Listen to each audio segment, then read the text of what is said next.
भाज्या चिरून घेतल्या. इथे आहे सगळे सॉस आपल्या घरी जे अवेलेबल असतात. Chilli sauce, red chilli sauce, vinegar आणि अजिनोमोटो नाही आहे का बरं ह्याच्यामध्ये.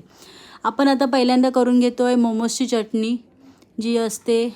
खूप छानपैकी टोमॅटो घेतले 4 मीडियम आकाराचे. त्याच्यामध्ये 5 सुक्या लाल मिरच्या घेतल्या. त्या भिजत ठेवल्या होत्या आधी. दोन्ही एकत्र बॉईल करून घेतलं, शिजवून घेतल्या आणि साल काढून टोमॅटोची मिक्सरमध्ये वाटून घेतलं ते वाटप आणि त्याला दिली फोडणी. त्याच्यामध्ये मिरपूड टाकलं, व्हिनेगर टाकलं आणि मीठ टाकलं चवीनुसार आणि आपली रेडी झाली मोमोजची चटणी. कढईमध्ये अद्रक, लसूण, मिरची, कोथिंबीरची पेस्ट घेतली. त्याच्यामध्ये लगोलगच टाकला कांदा टाकला, कोथिंबीर, कोबी, कांद्याची पात, ढोबळी मिरची या सगळ्या एकोएक सगळ्या भाज्या ठेवलेल्या मी चिरून ऑलरेडी. त्या त्याच्यामध्ये परतल्या. कच्चापणा निघेपर्यंत त्या परतल्या चांगल्या तव्यामध्ये, कढईमध्ये.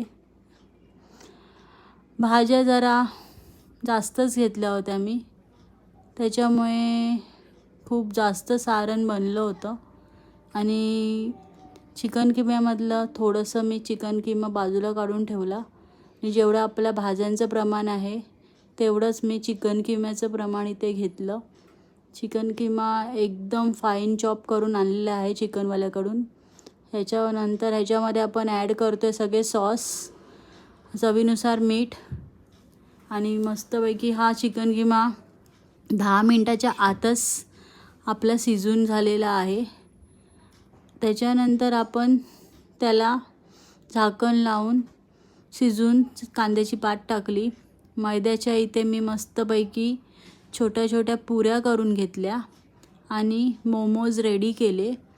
आणि मोमोज रेडी झाल्यावरती त्याच्यामध्ये मोदक पात्र जसं असतं आपलं मोदक उकडून घेतो तसेच मोदकसारखंच त्याला 10 ते 15 मिनटं स्टीम दिले.